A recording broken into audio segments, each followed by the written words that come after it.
Today we continue with the final chapter of The Lord of the Rings, The Return of the King. In the last episode, we talked about the Battle of Helm's Deep, where Rohan and the Elven Alliance won a perfect victory. Meanwhile, Saruman's stronghold in Isengard was also destroyed by the Ents, and Frodo and Samwise, guided by Gollum, continued their perilous journey to Mount Doom to complete the mission of destroying the One Ring. After the great battle, Gandalf led a group of individuals to Isengard. Saruman, now controlled by the Ents, was trapped in a high tower. When Saruman saw Gandalf ascend to become the White Wizard, he seethed with anger and immediately launched a fiery attack with his staff. However, the Gandalf of today had developed immunity to fire-based attacks. Gandalf retaliated with his mental powers, shattering Saruman's staff, leaving him powerless. The treacherous Grima, witnessing the arrival of King Theoden, felt overwhelming guilt, knowing that Theoden would not easily forgive him. Contrary to expectations, Theoden, a king who loved his people as his own children,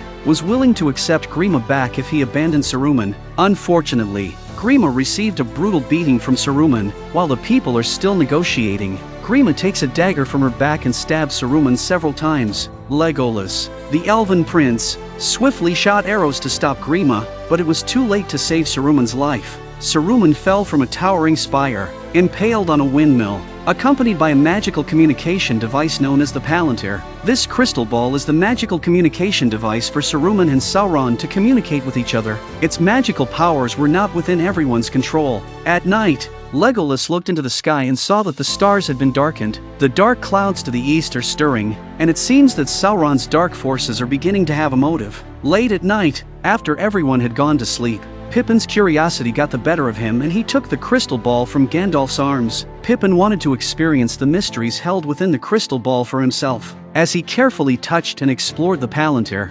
Sauron's eye suddenly appeared before him, extracting all the information, including Frodo's plan to destroy the One Ring. Pippin's expression turned agonized, and he briefly lost consciousness. Aragorn hears the commotion from outside and rushes to stop it, but he is also unable to control the magic power of the crystal ball and faints on the spot. Gandalf, awakened, quickly covers the crystal ball with his coat to put an end to the drama. When Pippin regained consciousness, he immediately told Gandalf that he had a vision of the sacred tree of Gondor withering in the city of Gondor in flames. Gandalf realized that Sauron's next target was Gondor, the core of Middle-earth's alliance. If Gondor fell, there would be no way to rally all the races of men. Gandalf proposed that King Theoden send troops to aid Gondor immediately, but Theoden staunchly refused. He cited the lack of Gondor's support during the Battle of Helm's Deep as the reason. Gandalf, unable to argue further, decided to take Pippin with him to the capital of Gondor. They need to get word to the region of Gondor before Sauron sends his troops,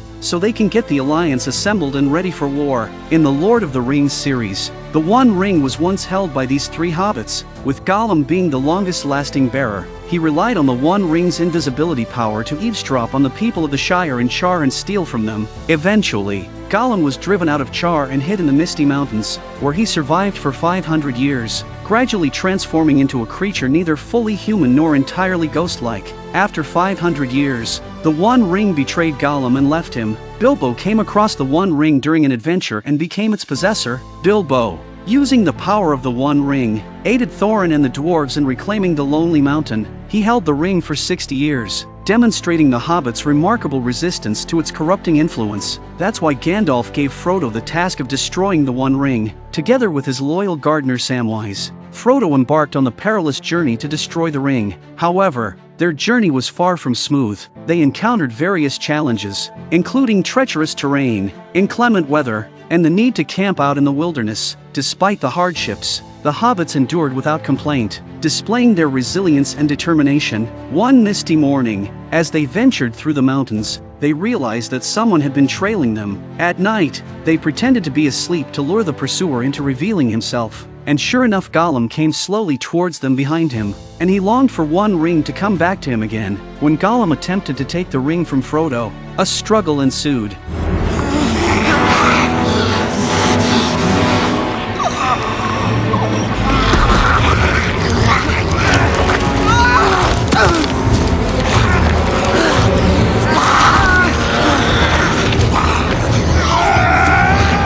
Frodo swiftly drew the sting sword, a gift from Bilbo, and pointed it at Gollum's throat. Gollum recognized the elven blade and feared it. Haven't you Gollum.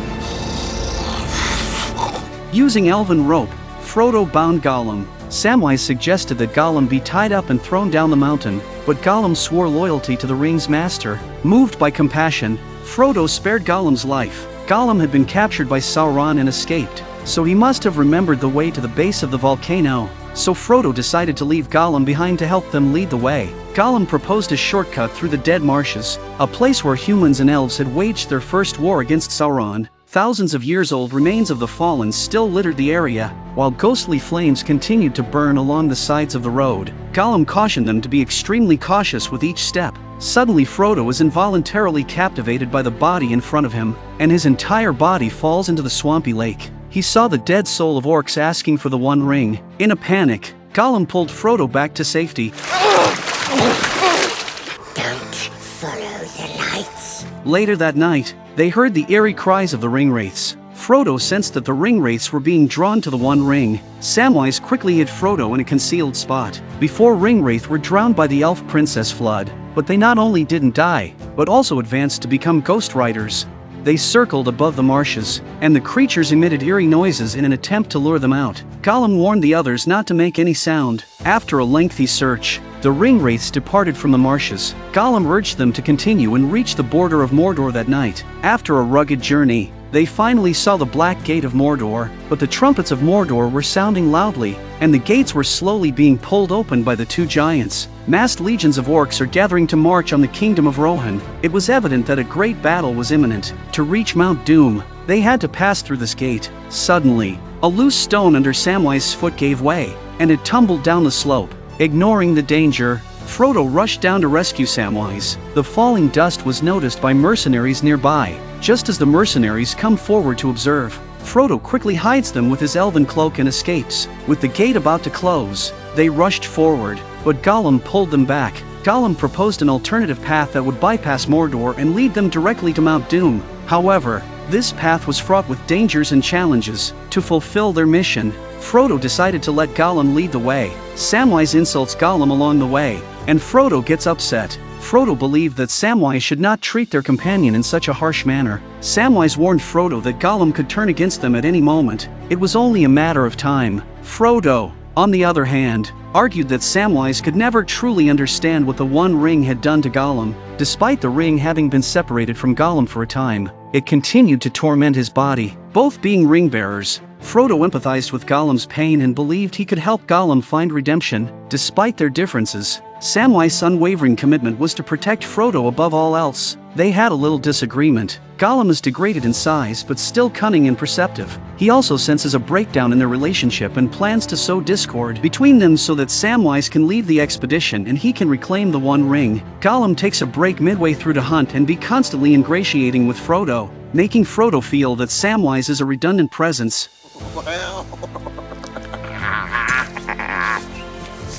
In The Lord of the Rings, many people wonder why Frodo and Samwise chose to go through the Misty Mountains instead of taking a more spacious route directly to Mount Doom. There are two main reasons for this choice. Firstly, Sauron's eye constantly surveilled every corner of Middle-earth, and walking on the plains would surely not escape his gaze. Secondly, Sauron knew that the One Ring had fallen into the hands of hobbits. He sent the 9 ringwraiths to track them and deployed orc armies across the land to search for them. There's no doubt they chose the Misty Mountains to avoid Sauron. One critical incident that influenced their decision was when Gollum led them on a shortcut through the Dead Marshes, and the ringwraiths appeared in the sky, circling ominously. This proved that the plains were more likely to give them away. So they changed course for the night and headed back to the Misty Mountains. Gollum led Frodo and Samwise all the way to Barad-dûr, Sauron's stronghold in Mordor. The atmosphere around it was eerie and terrifying, and in order to reach Mount Doom, they had to enter Mordor. Gollum decided to guide them around Barad-dûr and take a hidden, steep staircase into Mordor to avoid detection.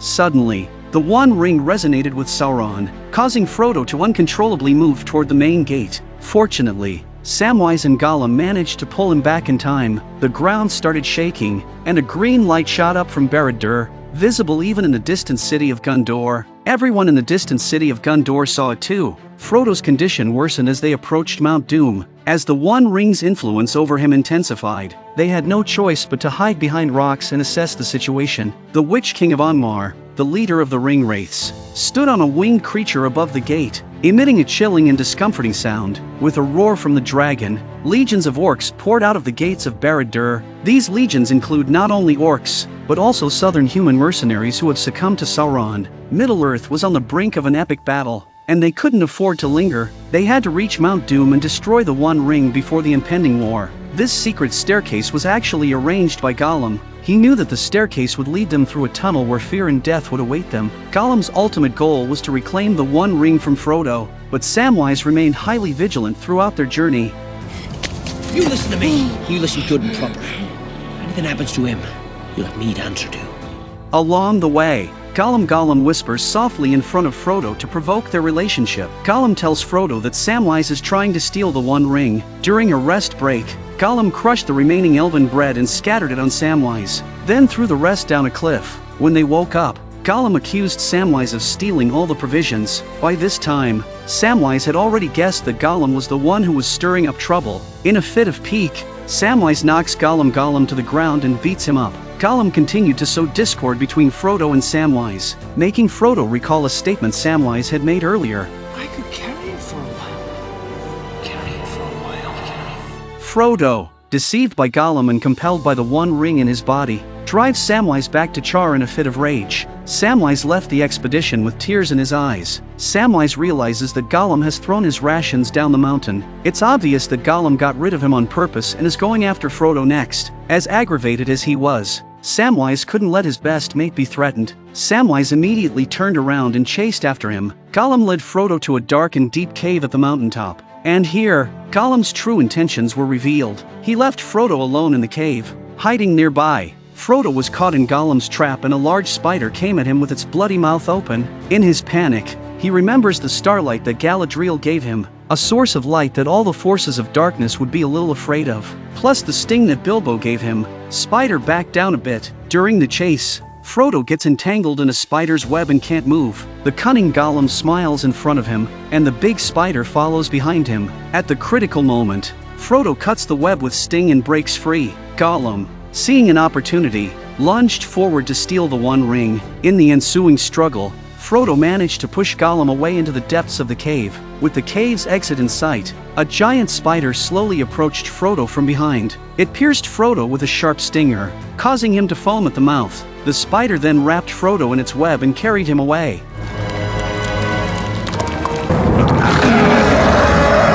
With Sauron's orcs pouring out of Barad-dûr, the invasion of Middle-earth was a foregone conclusion. A green light shot up from the main gate, obscuring the sky. Gandalf, who had noticed the sight from afar, immediately rode his white horse to the capital of Gondor to tell the King Regent to prepare for war. This grand and majestic white city was named Minas Tirith. Built against the cliffs with colossal white stones, Gandalf ascended the layers of the city until he reached the very top. Outside the palace of Gondor, there stood a white tree, which had not blossomed for over 1,000 years since the death of the king. Inside the palace, Regent Denethor is sitting on his throne, lost in his grief over the death of his eldest son, Boromir. Despite Gandalf's warnings that war was imminent, Denethor remained unmoved, even angrily retorting that Gandalf had only come to Gondor for the benefit of Aragorn, Gondor's heir, and that he would not cede his power. Frustrated, Gandalf had no choice but to withdraw for the time being. Outside, a vast expanse of dark clouds covered the sky,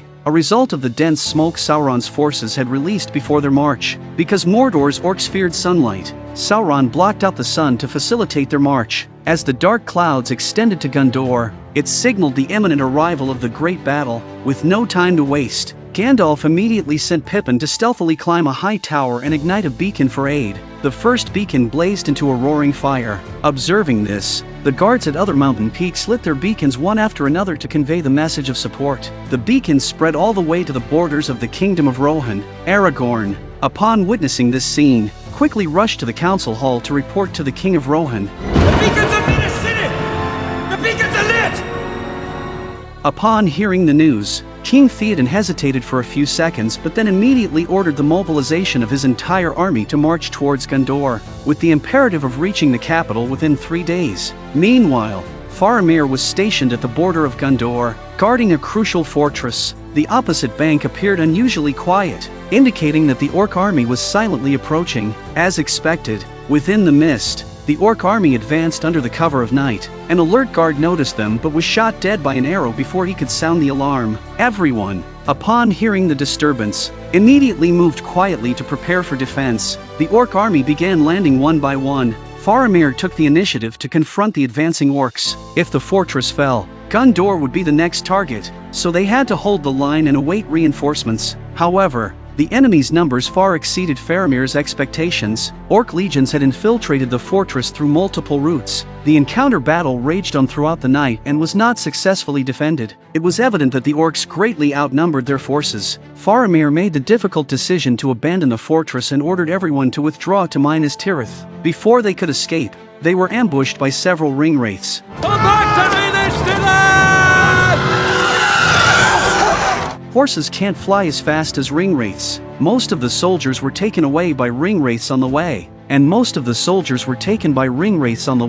Gandalf, the white wizard, rode in on his white horse and used his staff to fend off the ring wraiths. The soldiers quickly opened the city gates, allowing everyone to return to the safety of Minas Tirith.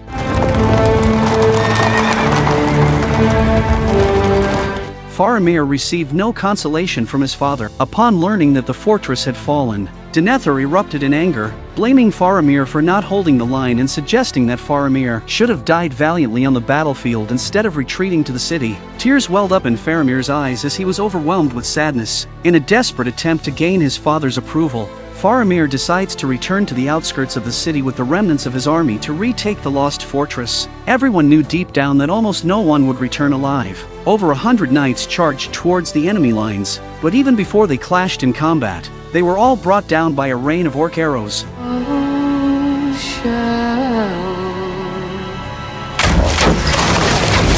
Tens of thousands of orcs marched ominously towards the gates of Gondor, this time well-equipped and with several engineering ladders pushed to the forefront of their assault. Minas Tirith, the white city of Gondor, built against the cliffs, was the most formidable human fortress, equipped with powerful defensive weapons. The battle commenced with Ents launching the first salvo using catapults.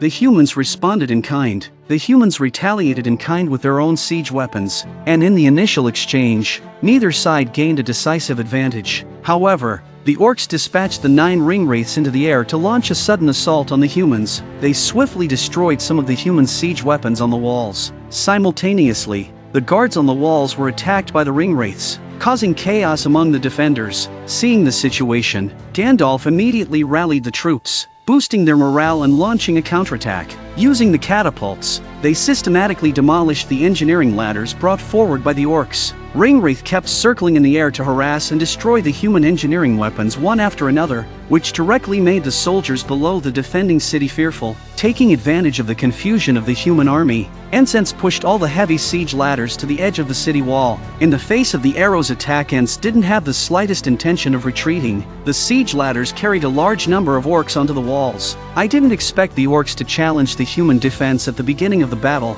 Even a wave of orcs with siege hammers attacked the city gates, but the White City was the most defensive fortress of the humans in Middle-earth. So naturally the gates wouldn't be easily breached by the enemy. This wave of orcs were harvested by the archers on the city wall. When the orcs leader saw this, he immediately called for a halt and changed the plan. Let the Ents wolf's head ram, the killing weapon of the orcs. All the orcs raised their arms and cheered. The wolf's head ram was quickly pushed to the front of the gate amidst huge cheers of encouragement. 5 Ents pulling hard on the ropes, they began to smash into the gate. It was only a matter of time before the devastating hammers broke through the walls.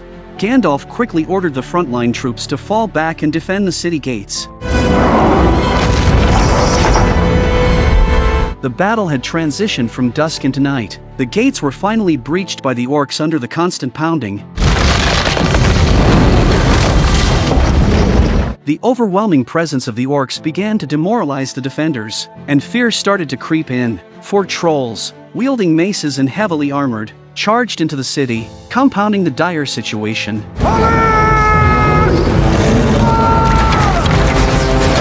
The orc legions swarmed like a tide, and the humans had no choice but to fight a rearguard action while retreating. Gandalf, wielding his staff, joined the melee. They fought fiercely through the night, and many civilian houses were set ablaze. The casualties among the elderly, women, and children were devastating, with the sounds of their lamentations echoing throughout the castle. However, not a single soldier wavered. As long as they drew breath, they were determined to defend their families and their city. Gandalf and Pippin were intercepted on the walls by Ringwraith. A Ringwraith drew its Morgul blade and emitted a chilling wail, shattering Gandalf's staff. At the critical moment when the Ringwraith was about to strike, a distant horn signaled the arrival of reinforcements. The Ringwraith swiftly changed direction and mounted the fell beast. Flying towards the front lines, countless cavalry reinforcements arrived on the battlefield. Having traveled tirelessly for 3 days, King Theoden of Rohan gazed upon the overwhelming orc force on the brink of the city. The orcs were so dense that all the cavalry were scared even before they entered the battlefield.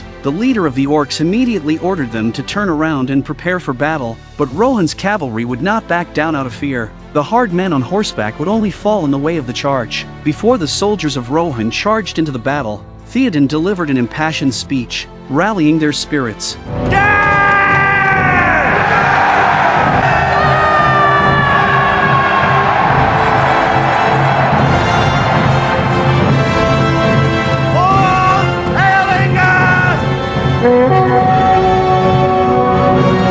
At King Theoden's command, Rohan's cavalry poured into the enemy with the sound of the charge horn. Although the Rohan knights were not as numerous as the enemy, Orcs was frightened by the pressure of the strong charge. Bathed in blood, Rohan's knights fought valiantly, crushing countless orcs and turning the tide of battle. They were determined to annihilate the forces of darkness. In a matter of moments, orcs discarded their armor and scattered, fleeing in all directions. Upon seeing the situation, King Theoden immediately ordered to drive the orcs towards the river, cornering them to a desperate situation. And at the crucial moment of pursuing the orcs, the ground suddenly trembled slightly, interrupting the rhythm of the battlefield assault. All eyes turned to a distant point on the battlefield. Suddenly, mercenaries from various quarters joined the fray. A formidable southern barbarian legion known as the Mammoth Corps. Facing this new formidable adversary, Rohan's warriors remained undaunted. They swiftly changed formation and prepared to confront the threat. With a thunderous roar, the Mammoths charged towards the line.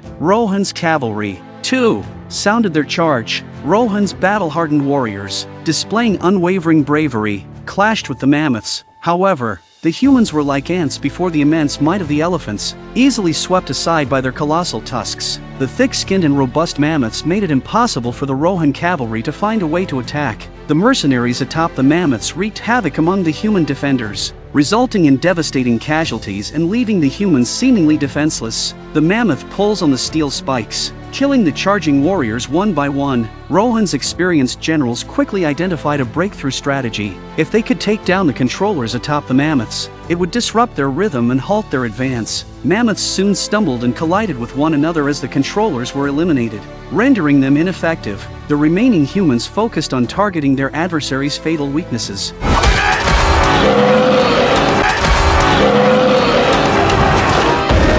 Suddenly, a fell beast, ridden by a ringwraith, descended and carried King Theoden away from his horse. A generation of heroes has fallen just like that. Without a leader, the warriors had to retreat 100 meters. Suddenly a little soldier bravely stepped forward. She was determined to protect King Theoden's remains. The soldier cut off fell beast's head without fear. The Witch King of Angmar stood in front of the pawn with his meteor hammer and smashed his shield with a single blow.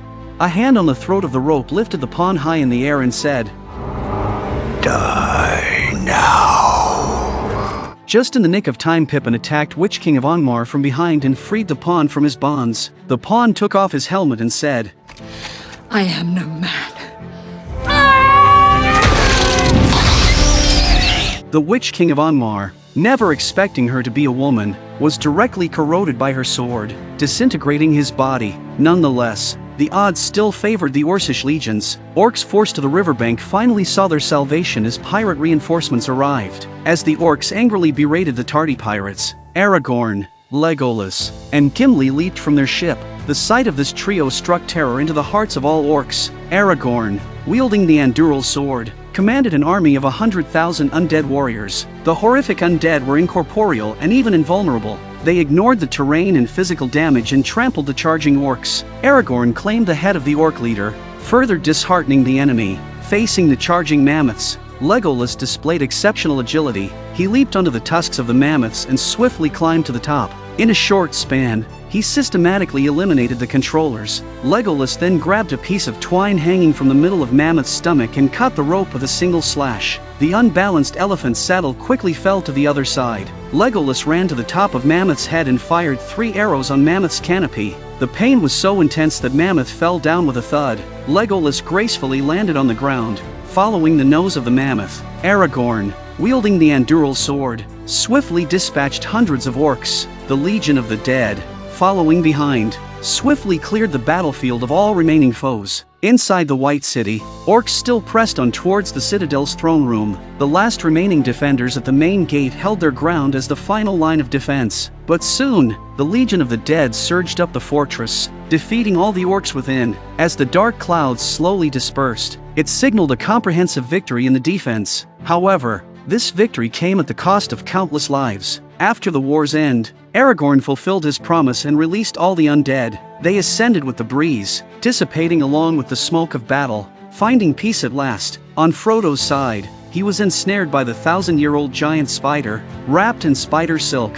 When the spider was about to take Frodo away for a meal, Samwise came to Frodo's rescue with his starlight and sword in hand. Samwise courageously fought the giant spider, a diminutive hobbit facing a monstrous adversary. Despite the fear within him, Samwise never flinched. Protecting Frodo was not just Samwise's duty, it showcased the profound friendship between them. He was willing to give his life to save his dear friend. Samwise's relentless spirit finally pushes the spider back. With unwavering determination, Samwise managed to drive the spider back. And when he tore away the sticky webbing from Frodo, he found Frodo pale and lifeless. Tears welled up in Samwise's eyes as he held Frodo, teetering on the brink of despair. Not only did he lose a good brother, but it also meant that the expedition's mission had failed. Suddenly, Sting, on the ground, emitted a blue glow, signaling the approach of danger. Samwise couldn't think of anything else to do but to hide. A group of goblins, alerted by the noise, arrived at the cave to investigate. They discovered the prone body and murmured that Frodo was still alive but had succumbed to the spider's venom, rendering him unconscious. Samwise, concealed in the shadows, heard this and glimpsed a ray of hope. To make sure the meat tasted good, the goblins carried Frodo to the tower to be cleaned. Samwise followed them and entered the tower without a hitch. Frodo was stripped of all his clothes. The 2 goblins fought over the mithril armor. Frodo realized that the one ring he was wearing had also been taken. Suddenly the 2 goblins fought over the mithril armor, causing an infighting.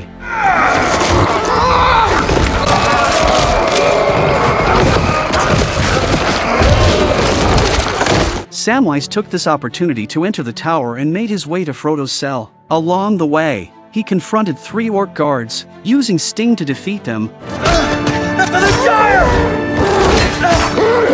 Like a stuck pig. Not if I stick you first. Sam! Frodo immediately apologizes for questioning Samwise's behavior, and a panicked Frodo tells him that the One Ring has been taken by the orcs. Samwise, calm and composed, retrieved the One Ring from his pocket. When they had encountered the goblins earlier, Samwise had temporarily kept it for safety reasons. When Frodo asked him to return the One Ring, Samwise hesitated for a few seconds and seemed to be tempted by the One Ring. But soon, Samwise overcame the temptation and returned the One Ring to Frodo. They donned the orcs' armor and escaped the tower. Mount Doom was within their reach, but the path was infested with countless orc legions, and with the Eye of Sauron watching every corner of the tower, it's going to be extremely difficult to infiltrate Mordor and get to Mount Doom.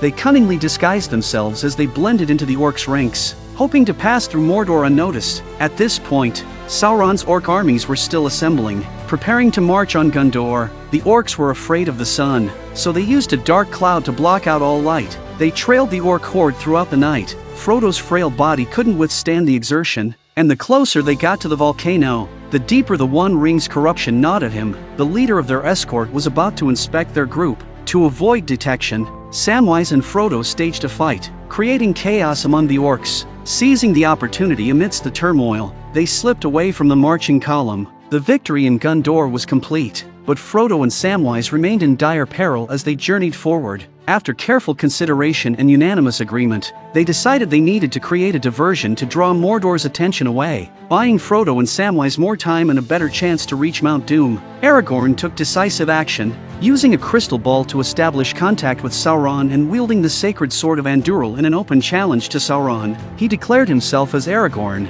the 39th descendant of Isildur, and formally declared war against Sauron. With a remnant of his forces, Aragorn once again set out from the White City towards Mordor. After enduring a relentless journey, they finally arrived at the gates of Mordor. Mordor dispatched a chieftain for negotiations, even showing them the mithril armor as proof that they had captured Frodo. The kingdom of broken elvish blade.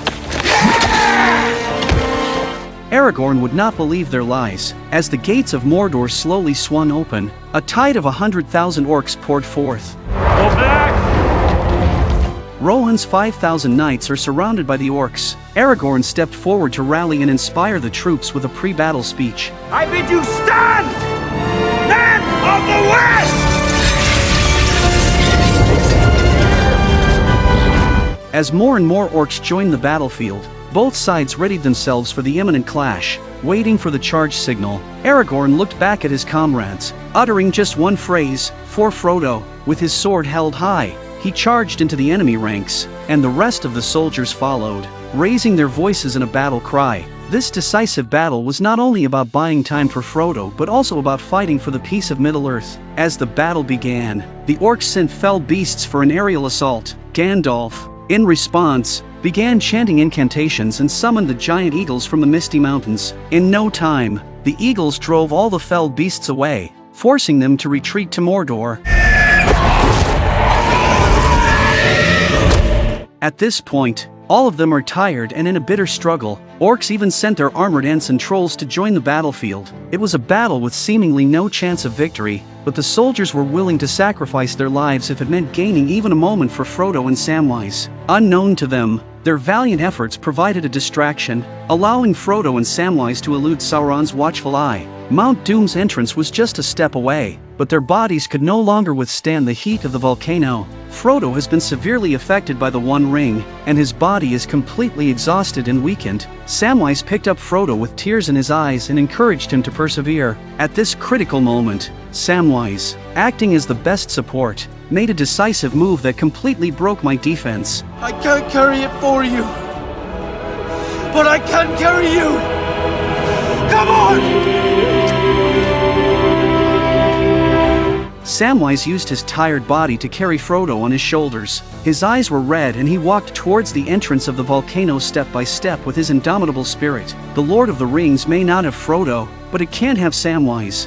However, as they neared the entrance, Gollum, who had coveted the One Ring all along, suddenly attacked from behind. Gollum chokes Frodo with one hand and starts to grab the One Ring. Samwise attacked Gollum with a rock to free himself. They then tangle and roll down the ramp. The cunning Gollum bites Samwise's shoulder with his sharp teeth. Frodo took advantage of this moment and stepped alone into the entrance of Mount Doom. Samwise followed closely behind Frodo and implored him urgently to cast the One Ring into the fiery abyss. As long as the One Ring is cast into the churning lava below, all the crises in Middle-earth can be exchanged for peace. Throw it in the fire!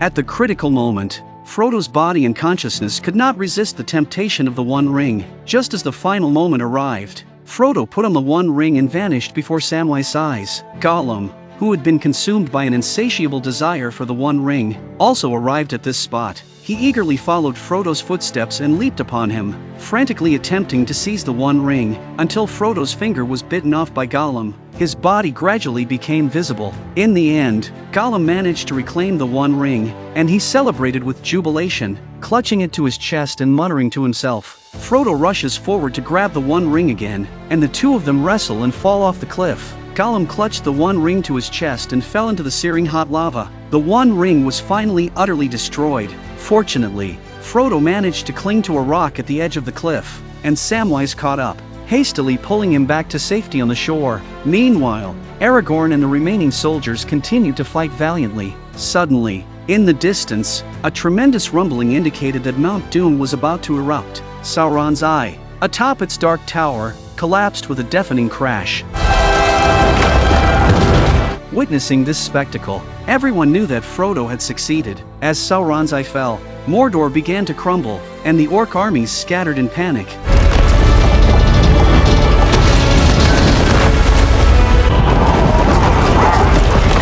Mount Doom erupted in a massive explosion, and shockwaves spread throughout Mordor. Even the ring wraiths, in the air, were struck by fireballs. Frodo and Samwise narrowly escaped the erupting volcano, but the path beneath their feet was covered by molten lava. Just when it seemed they had no way out, Gandalf, riding atop a giant eagle, arrived at the volcano to rescue them. Frodo and Samwise were taken to Rivendell for their much-needed recovery. Aragorn returned to Gondor and ascended to the throne as its king. As he was crowned and adorned with the royal crown, the white tree, which had not borne fruit for over 1,000 years, suddenly blossomed with petals.